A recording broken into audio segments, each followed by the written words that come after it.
നമ്മൾ നോക്കാൻ പോകുന്നത് നേച്ചർ ഓഫ് എൻവയറമെൻറ്റ്സ് ആണ്. അപ്പം നേച്ചർ ഓഫ് എൻവയറമെൻറ്റ്സ് എന്ന് പറയുമ്പോൾ നമ്മൾ നേരത്തെ പഠിച്ചിരുന്നു അല്ലേ, ഏജൻസിനെ പറ്റിയിട്ട്, ഏജൻസ് എന്താണ് എന്നൊക്കെയുള്ളത്. ഈ ഏജൻറ്റിൻ്റെ ചുറ്റുമുള്ളത് എൻവയറമെൻറ്റ് അല്ലെങ്കിൽ ടാസ്ക് എൻവയറമെൻ്റ് ആണ് നമ്മളുടെ പ്രോബ്ലം വരുന്നത്. ഇപ്പം ഒരു എക്സാമ്പിൾ ഞാൻ പറഞ്ഞു തരാം. എന്താണെന്ന് വെച്ച് കഴിഞ്ഞാൽ ഇപ്പം ഈ ഒരു നമ്മളുടെ വെഹിക്കിൾ, ഓക്കെ, നമ്മളുടെ ഒരു ഓട്ടോണമസ് വെഹിക്കിൾ, അപ്പോൾ ആ വെഹിക്കിൾ നിൽക്കുവാണ്. അപ്പോൾ അതിൻ്റെ ചുറ്റുമുള്ളതല്ലേ അതിൻ്റെ എൻവയറമെൻറ്റ്. ഇപ്പം ട്രാഫിക് സിഗ്നൽസ് അല്ലെങ്കിൽ ബാക്കിയുള്ള വെഹിക്കിൾസ് അല്ലെങ്കിൽ പെഡിസ്ട്രിയൻസ് ഒക്കെ. അപ്പം ആ ഒരു ടാസ്ക് എൻവയറമെൻറ്റ് തന്നെയല്ലേ അതിൻ്റെ പ്രോബ്ലം. കാരണം എന്ന് വെച്ചാൽ കുറേ ആൾക്കാരുണ്ട് ചുറ്റും, അല്ലെങ്കിൽ ട്രാഫിക് ലൈൻസ്, സിഗ്നൽസ് ഉണ്ട്, അതൊക്കെ ഫോളോ ചെയ്ത് വേണം എനിക്കെൻ്റെ സോഴ്സ് ടു ഡെസ്റ്റിനേഷൻ വരെ എത്താനായിട്ട്. അപ്പം ഈ ഒരു സെക്ഷനിൽ നമ്മൾ എൻവയറമെൻറ്റ്സിനെ പറ്റിയിട്ടാണ് കൂടുതൽ ഡിസ്കസ് ചെയ്യാനായിട്ട് പോകുന്നത്. അതിനു മുൻപ് നമ്മളിവിടെ പീസ് എന്ന് പറഞ്ഞ ഒരു ടേം പഠിക്കാനായിട്ട് പോവാണ്. P stands for performance measure, E stands for environment, A stands for actuators and S for sensors.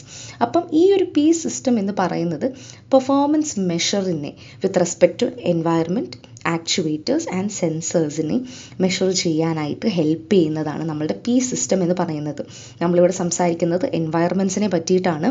നമ്മൾ പി സിസ്റ്റമാണ് ഇപ്പം പറഞ്ഞുകൊണ്ടിരിക്കുന്നത്. ഈ പീസ് നമ്മൾ എന്തിനാണ് യൂസ് ചെയ്യുന്നത് എന്ന് ചോദിച്ചു കഴിഞ്ഞാൽ, നമ്മൾ റാഷണൽ ഏജൻറ്റ്, ആരാണ് rational agent, who is it എന്ന് ഡിറ്റർമൈൻ ചെയ്യാൻ വേണ്ടിയിട്ടാണ് നമ്മൾ പി സിസ്റ്റം യൂസ് ചെയ്യുന്നത്. റാഷണൽ ഏജൻറ്റ് എന്ന് പറഞ്ഞാൽ എന്താണ്? ഹയസ്റ്റ് പെർഫോമിംഗ് ഏജൻസ് ആണ്. ഇനി ഈ ഒരു പീസിനെ എങ്ങനെ നമ്മൾക്ക് കണ്ടുപിടിക്കാം എന്ന് നമുക്ക് നോക്കാം. ഇപ്പോൾ ഫസ്റ്റ് വൺ ഇവിടെ നമ്മൾക്കൊരു എക്സാമ്പിൾ എന്ന് പറയുന്നത് സെൽഫ് ഡ്രൈവിംഗ് കാർസ് ആണ് അല്ലേ, അല്ലെങ്കിൽ ഓട്ടോണോമസ് വെഹിക്കിൾസ്. അതിൻ്റെ പീസ് എങ്ങനെയാണ് നമ്മൾ എടുക്കുന്നതെന്ന് നോക്കാം. What is P? Performance measure. ഒരു വണ്ടിയുടെ പെർഫോമൻസ് എങ്ങനെയാണ് നമ്മൾ മെഷർ ചെയ്യുക? സോഴ്സ് ടു ഡെസ്റ്റിനേഷൻ വരെ അത് കൊണ്ടേ ആക്കണം, ആദ്യത്തെ കാര്യം. രണ്ടാമത്തേത്, അത് എന്തുമാത്രം ഫ്യൂവൽ കൺസ്യൂം ചെയ്യുന്നു, എന്തെങ്കിലും വെയർ ആൻഡ് ടെയർ ഉണ്ടോ, അല്ലെങ്കിൽ ട്രിപ്പിൻ്റെ ടൈം കൂടുന്നുണ്ടോ കുറയുന്നുണ്ടോ, ട്രാഫിക് ലോസ് എന്തെങ്കിലും വയലേറ്റ് ചെയ്യുന്നുണ്ടോ, പാസഞ്ചേഴ്സിൻ്റെ സേഫ്റ്റി ഉറപ്പാക്കുന്നുണ്ടോ എന്നീ കാര്യങ്ങളൊക്കെ ആയിരിക്കും നമ്മൾ പെർഫോമൻസ് മെഷറിൽ ശ്രദ്ധിക്കുക. ഒരു വെഹിക്കിളിൻ്റെ പെർഫോമൻസ് മെഷറിൽ ശ്രദ്ധിക്കുക. ഒരു വെഹിക്കിളിൻ്റെ എൻവയറമെൻറ്റ് എന്തായിരിക്കും? ചുറ്റുമുള്ളത്, അതായത് ഇപ്പോൾ റോഡ്സ് ആയിക്കോട്ടെ, കുണ്ടും കുഴികളൊക്കെ ആയിക്കോട്ടെ, ബാക്കിയുള്ള വണ്ടിക്കാരായിക്കോട്ടെ, പെഡിസ്ട്രിയൻസ് ആയിക്കോട്ടെ, ട്രാഫിക് സൈൻസ്, സിഗ്നൽസ് എന്നീ കാര്യങ്ങളൊക്കെ ആയിക്കോട്ടെ. ഇപ്പം മഞ്ഞ് വീഴുന്നൊരു സമയമാണെന്നുണ്ടെങ്കിൽ റോഡിലും ഒക്കെ മഞ്ഞ് കാണും അല്ലേ, അതൊക്കെ നമുക്ക് എൻവയറമെൻറ്റ് എന്നുള്ള കിടത്തിൽ പെടുത്താവുന്നതാണ്. അടുത്തത്, ഒരു സെൽഫ് ഡ്രൈവിംഗ് കാറിൻ്റെ ആക്ച്വേറ്റേഴ്സ് എന്താണ്?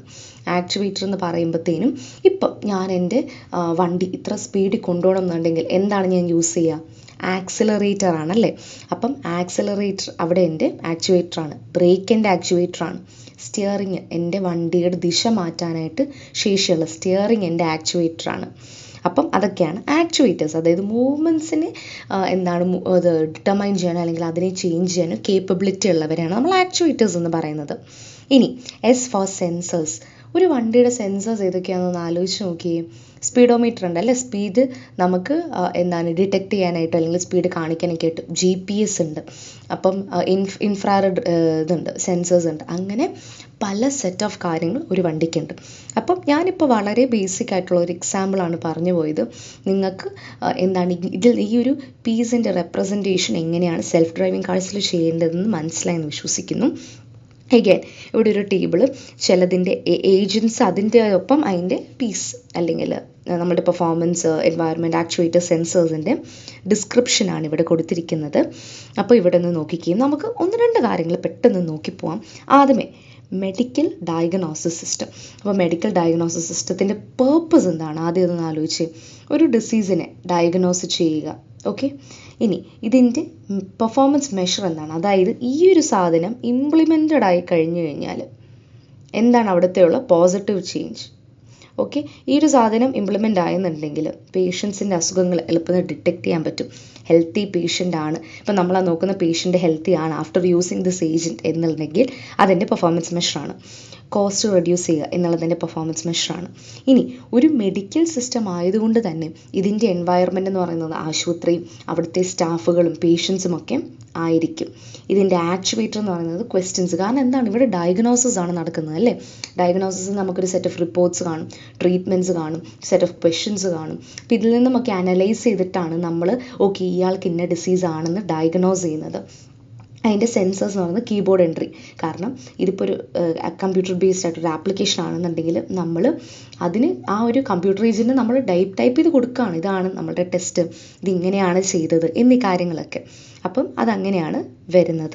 ഇനി വേറൊരു ഏജൻറ്റിനെ കൊണ്ട് നമുക്ക് പെട്ടെന്ന് പറഞ്ഞു പോകാം, പാർട്ട് പിക്കിംഗ് റോബോട്ട്. അതായത് ഇപ്പം എനിക്കൊരു കൺവെയർ ബെൽറ്റ് കാണും, അതിൽ കുറേ പാർട്സ് കാണും. ഇപ്പോൾ എനിക്ക് ബ്ലൂ കളർ സാധനങ്ങൾ മാത്രമേ പിക്ക് ചെയ്യൂ, അല്ലെങ്കിൽ എല്ലാ സാധനങ്ങളും, അല്ലെങ്കിൽ കൺവെയർ ബെൽറ്റ് വരുന്ന എല്ലാ സാധനങ്ങളും പിക്ക് ചെയ്യണമെന്ന് വിചാരിക്കാം.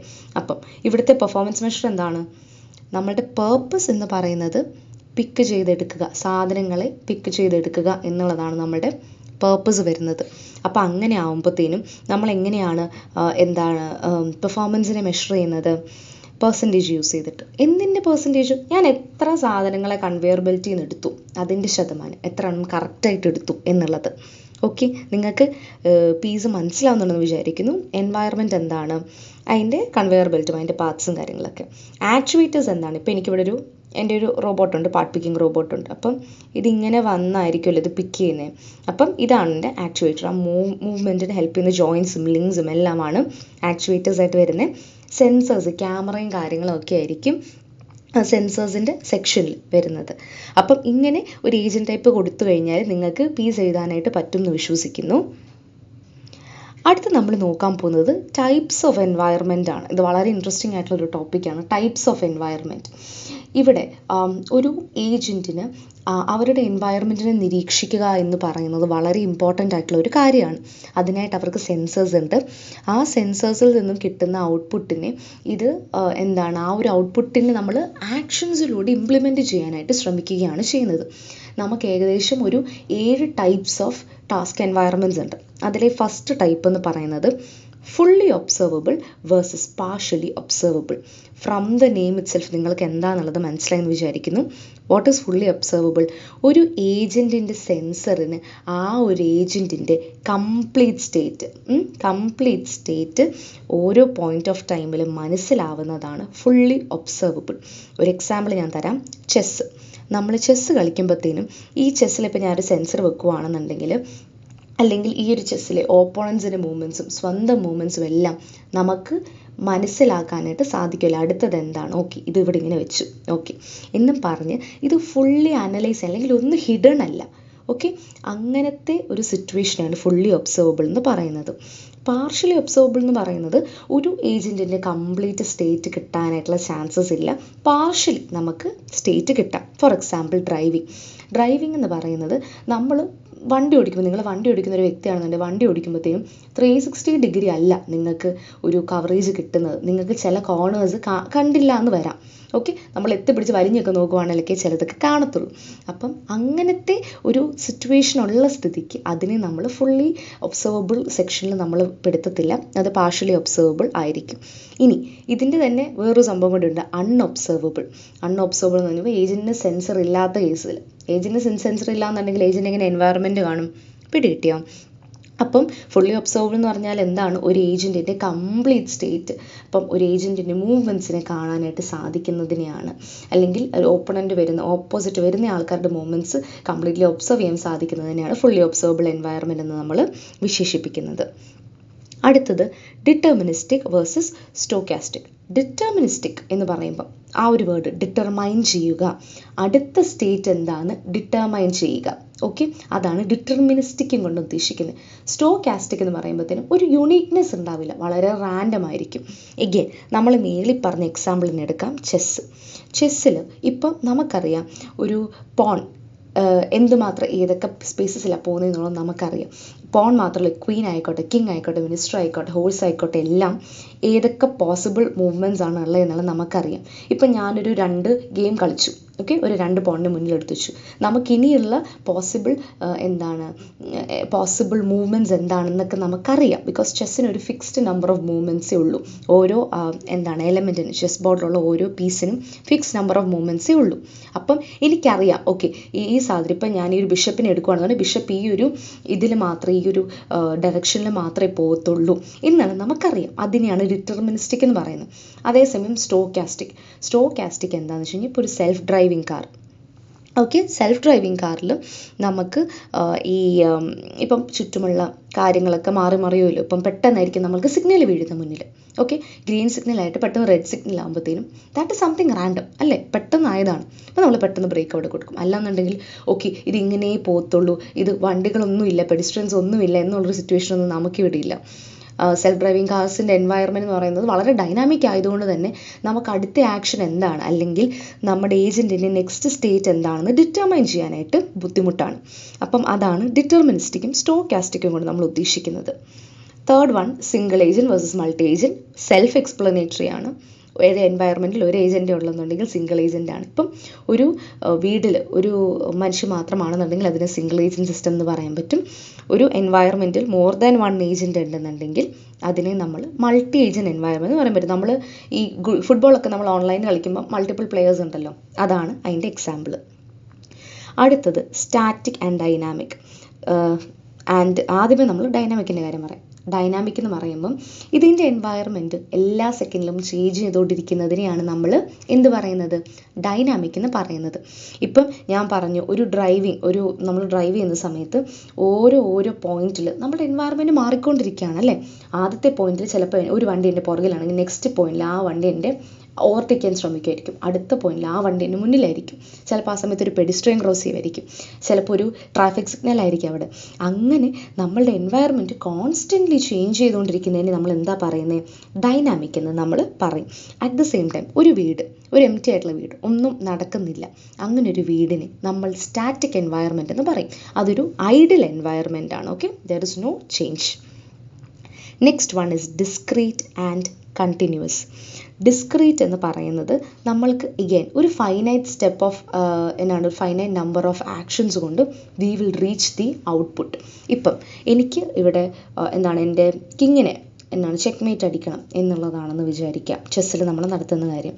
അപ്പം ഞാനിപ്പം എൻ്റെ ഒരു ക്വീനിനെ ഇവിടെ ഈ ഒരു പൊസിഷനിൽ കൊണ്ടുപോയി കഴിഞ്ഞാൽ എനിക്ക് ചെക്ക്മേറ്റ് ആണ്. ഓക്കെ, അതവിടെ ഒരു ഫൈനൈറ്റ് നമ്പർ മൂവ്സ് കൊണ്ട് എനിക്ക് അവിടെ ചെക്ക്മേറ്റ് ആവുകയാണ് ചെയ്യുന്നത്. അത് discrete. But at the same time ഇപ്പം ഒരു സെൽഫ് ഡ്രൈവിംഗ് കാറിന് ഒരു point A to point B എത്തണമെന്നുണ്ടെങ്കിൽ അതിൽ ഓക്കെ ഞാൻ പറയാം 10 സ്റ്റെപ്സ് കൊണ്ടെത്തും എന്നെനിക്ക് പറയാൻ പറ്റുമോ അവിടെ? ഇല്ല. കാരണം എന്താണ്, അതിൻ്റെ ഹേർഡിൽസ് എന്തൊക്കെയാണ് അതിൻ്റെ വഴി വരുന്നതെന്നുള്ളതൊന്നും നമുക്ക് പറയാൻ പറ്റത്തില്ല. ഓക്കെ, അപ്പം അങ്ങനത്തെ സിറ്റുവേഷനിൽ നമ്മൾ അവരെ വിളിക്കുന്നതാണ് കണ്ടിന്യൂസ്. അതായത് ആക്ഷൻസ് കാൺട്ട് ബി നമ്പേർഡ് അങ്ങനെയുള്ളവരെയാണ് നമ്മൾ കണ്ടിന്യൂസ് എന്ന് വിളിക്കുന്നത്. നിങ്ങൾ കണ്ടിന്യൂസ് ഡിസ്ക്രീറ്റും ഡിറ്റർമിനിസ്റ്റിക് സ്റ്റോക്കാസ്റ്റിക്കും തമ്മിൽ കൺഫ്യൂസ്ഡ് ആവരുത്. ഡിറ്റർമിനിസ്റ്റിക് ഇത് ഏജൻറ്റിൻ്റെ സ്റ്റേറ്റിൻ്റെ കാര്യമാണ് പറയുന്നത്, നെക്സ്റ്റ് ആക്ഷൻ ഡിറ്റർമൈൻ ചെയ്യാനായിട്ട് സാധിക്കും. പക്ഷേ ഡിസ്ക്രീറ്റ് എന്ന് പറയുന്നത് എന്താണ്, ഒരു fixed number of actions totally ഉള്ളൂ എന്നുള്ളതാണ് ഡിസ്ക്രീറ്റ് കൊണ്ട് നമ്മൾ ഉദ്ദേശിക്കുന്നത്. ഇനി അടുത്തത് എപ്പിസോഡിക് വേഴ്സസ് സീക്വൻഷ്യൽ. എപ്പിസോഡ്സ് എന്നുള്ള വേർഡൊക്കെ നമ്മൾ കേട്ടിട്ടുണ്ടല്ലേ, ഇത് നമുക്ക് വേണം മോഡ്യൂൾസ് എന്നുള്ള ഒരു രീതിയിൽ എടുക്കാം. ഓക്കെ, അപ്പോൾ എപ്പിസോഡിക് എന്ന് പറയുന്നത് നമ്മൾ ഒരു കാര്യം ചെയ്യുമ്പോഴത്തേക്കും ആ ഒരു എപ്പിസോഡ് കഴിഞ്ഞ് കഴിഞ്ഞാൽ അടുത്ത എപ്പിസോഡിൽ ഈ ഒരു എപ്പിസോഡായിട്ട് യാതൊരു ലിങ്കും കാണത്തില്ല എന്ന് വെച്ച് കഴിഞ്ഞാൽ നമുക്കൊരു എക്സാമ്പിൾ നോക്കാം. ഒരു പിക്ക് ആൻഡ് പ്ലേസ് റോബോട്ടിനെ നമുക്ക് തൽക്കാലത്തിന് എടുക്കാം. അതായത് ഇപ്പോൾ ഒരു സാധനം കൺവെയർ ബെൽറ്റിൽ നിന്ന് എടുത്ത് വേറൊരു സ്ഥലത്തോട്ട് വെക്കുന്നു. അപ്പം ഒരു റോബോട്ട് ഒരു പീസ് എടുത്തു, അത് അപ്പുറത്തോട്ട് വെച്ചു. അത് കഴിഞ്ഞിട്ട് റോബോട്ടിന് അയ്യോ ഞാൻ എന്ത് പീസാണ് നേരത്തെ വെച്ചേ എന്നുള്ളതിനെ പറ്റി അങ്ങനെ ചിന്തിക്കേണ്ട ആവശ്യം അവിടെ വരുന്നില്ല. ഓക്കെ, അതാണ് എപ്പിസോഡിക് എന്ന് വെച്ചാൽ പ്രീവിയസ് എന്താണോ നടന്നത് അതിനും ഇപ്പോൾ ചെയ്യുന്ന ഇൻസിഡൻറ്റുമായിട്ട് യാതൊരു ബന്ധവും ഇല്ല. സീക്വൻഷ്യൽ എന്ന് പറഞ്ഞു കഴിഞ്ഞാൽ ചെസ്സ് പോലെ ഇപ്പം പ്രീവിയസ് എടുക്കുന്ന ഡിസിഷൻസ് ഫ്യൂച്ചർ ഡിസിഷൻസിനെ അഫക്റ്റ് ചെയ്യാനായിട്ടുള്ള സാധ്യതകളുണ്ട്. അപ്പോൾ ഞാൻ പ്രീവിയസ്ലി ഇങ്ങനെ ഒരു മൂവ് ചെയ്തു, അപ്പോഴത്തേനും എനിക്ക് അടുത്തൊരു മൂവ് ചെയ്യാനായിട്ട് ലിമിറ്റേഷൻസ് വരുവാണ് ചെയ്യുന്നത്. അപ്പം അങ്ങനെയുള്ള എൻവയറമെൻറ്റിന് സീക്വൻഷ്യൽ എന്നും ഓരോ സെക്ഷൻസ് ആയിട്ട് അല്ലെങ്കിൽ മോഡ്യൂൾസ് ആയിട്ട് ചെയ്യുന്നതിന് എപ്പിസോഡിക് എന്ന് നമ്മൾ പറയും. എൻവയറമെൻറ്റിൻ്റെ last type known versus unknown. Known എന്ന് പറയുമ്പോൾ again output for all the possible actions are given. അതായത് ഇപ്പം നമ്മൾ ആ വാക്യൂം ക്ലീനറിൻ്റെ ഇത് പഠിച്ചില്ലായിരുന്നോ? ഇപ്പോൾ ഡേർട്ടി ആണെന്നുണ്ടെങ്കിൽ അതിൻ്റെ ആക്ഷൻ, നോട്ട് ഡേർട്ടി ആണെന്നുണ്ടെങ്കിൽ അതിൻ്റെ ആക്ഷൻ എല്ലാം നമുക്കറിയാം.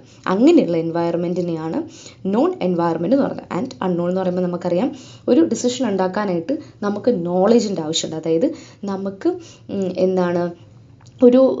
നമുക്ക് ഓൾറെഡി ഇൻബിൽഡ് ആയിട്ട് നോളേജ്, അല്ലെങ്കിൽ ഒരു സെക്ഷൻ വന്നാൽ അല്ലെങ്കിൽ ഒരു കാര്യം വന്നാൽ പ്രോബബിൾ ആക്ഷൻ ഇതാണെന്നൊന്നും അറിയാതെ എൻവയറമെൻറ്റിൽ നിന്ന് തന്നെ ഗെസ് ഔട്ട് ചെയ്തെടുക്കുന്ന ഒരവസ്ഥയാണ് അൺനോൺ എൻവയറമെൻറ്റ് എന്ന് നമ്മൾ പറയുന്നത്. ഇനി താഴോട്ട് നമ്മൾ കൊടുക്കുന്നത് കുറച്ച് ടാസ്ക് എൻവയറമെൻറ്റും അവരുടെ ക്യാരക്ടറിസ്റ്റിക്സുമാണ്. അപ്പോൾ ഇതിൽ നമുക്കൊരു 2 നോക്കിപ്പോൾ. ആദ്യമേ നമുക്ക് chess with a clock. Chess നമ്മൾ ഇത്രയും എക്സ്പ്ലെയിൻ ചെയ്ത് പറഞ്ഞതുകൊണ്ടാണ് ഞാൻ ചെസ് തന്നെ എടുത്തത്. എൻവയറമെൻറ്റ് ഫുള്ളി ഒബ്സർവബിൾ അല്ലേ, നമുക്ക് ഓപ്പോണൻറ്റിൻ്റെ മൂവ്മെൻറ്റ് കാണാനായിട്ട് പറ്റുമല്ലോ. ഏജൻസ് നമുക്ക് മൾട്ടിപ്പിൾ ഏജൻസ് ആണ്, കാരണം 2 പേര് വേഴ്സസ് ആണല്ലോ നടക്കുന്നത്. അപ്പം ഒരു A വേഴ്സസ് B ആയിരിക്കും നടക്കുന്നത്, അപ്പം അത് മൾട്ടി ഏജൻ്റ് ആണ്. ഡിറ്റർമിനിസ്റ്റിക് ആണ് അല്ലേ, നമുക്ക് നമ്മളുടെ നെക്സ്റ്റ് സ്റ്റേറ്റ് ഡിറ്റർമൈൻ ചെയ്യാനായിട്ട് പറ്റും. സീക്വൻഷ്യൽ ആണ്, നമ്മളുടെ പ്രീവിയസ് ഇത് അടുത്തതിനെ ബാധിക്കും. സെമി എൻവയറമെൻ്റ് ആണ്, അതായത് സ്റ്റാറ്റിക്കും ഡൈനാമിക്കും വെച്ച് നോക്കുമ്പോൾ സെമി ഡൈനാമിക് ആണ്. എന്തുകൊണ്ടാണെന്ന് വെച്ച് കഴിഞ്ഞാൽ ഒരുപാട് ചേഞ്ചസ് വരുന്നില്ല, എന്നാൽ ഭയങ്കര സ്റ്റാറ്റിക്കായിട്ട് നിൽക്കുന്നില്ല. കാരണം നമ്മൾ ഓരോ ചെസ് പീസസ് മൂവ് ചെയ്യുമ്പം നമ്മളുടെ എൻവയറമെൻറ്റ് മാറിക്കൊണ്ടിരിക്കുകയാണല്ലോ. And last but not the least it's discrete. ഇനി വേറൊരു സാധനം കൂടി നോക്കിക്കഴിഞ്ഞാൽ നമുക്ക് ഇമേജ് അനാലിസിസ് നോക്കാം. ഇമേജ് അനാലിസിസിൻ്റെ എൻവയറമെൻറ്റ് ഫുള്ളി ഒബ്സർവബിൾ ആയിരിക്കും. ഒരു ഇമേജിനെ അനലൈസ് ചെയ്യുമ്പം സിംഗിൾ ഏജൻ്റ് ആണ് യൂസ് ചെയ്യുന്നത്, കാരണം വേറൊരു ഏജൻ്റ് അവിടെ വരുന്നില്ല. ഡിറ്റർമിനിസ്റ്റിക് ആണ്, ഇമേജിനെ അനലൈസ് ചെയ്യാനായിട്ട് നമുക്കൊരു സെർട്ടൺ സെറ്റ് ഓഫ് ആക്ഷൻസും അതിലെ നെക്സ്റ്റ് ആക്ഷൻ എന്ന് നമുക്ക് അറിയുകയും ചെയ്യാം. എപ്പിസോഡിക്കാണ്, ഇപ്പം ഞാനൊരു ഇമേജിനെ അനലൈസ് ചെയ്ത് കഴിഞ്ഞാൽ അടുത്ത ഇമേജും ഈ ഒരു ഇമേജും തമ്മിൽ കണക്ഷനില്ല. ഇപ്പം എനിക്ക് ആദ്യം ഒരു പൂച്ചയുടെ ഇമേജാണുള്ളത്, അത് കഴിഞ്ഞൊരു പട്ടിയുടെ ഇമേജാണുള്ളത്. എനിക്ക് ഇവർ രണ്ടുപേരെയും തമ്മിൽ റിലേറ്റ് ചെയ്യേണ്ട ആവശ്യമുണ്ടോ? ഇല്ല. ഓക്കെ, സെമി ഡൈനാമിക് ആണ് ഇമേജ് അനാലിസിസിൽ വരുന്നത്. പിന്നെ കണ്ടിന്യൂസ് എൻവയറമെൻ്റ് ആണ് വരുന്നത്.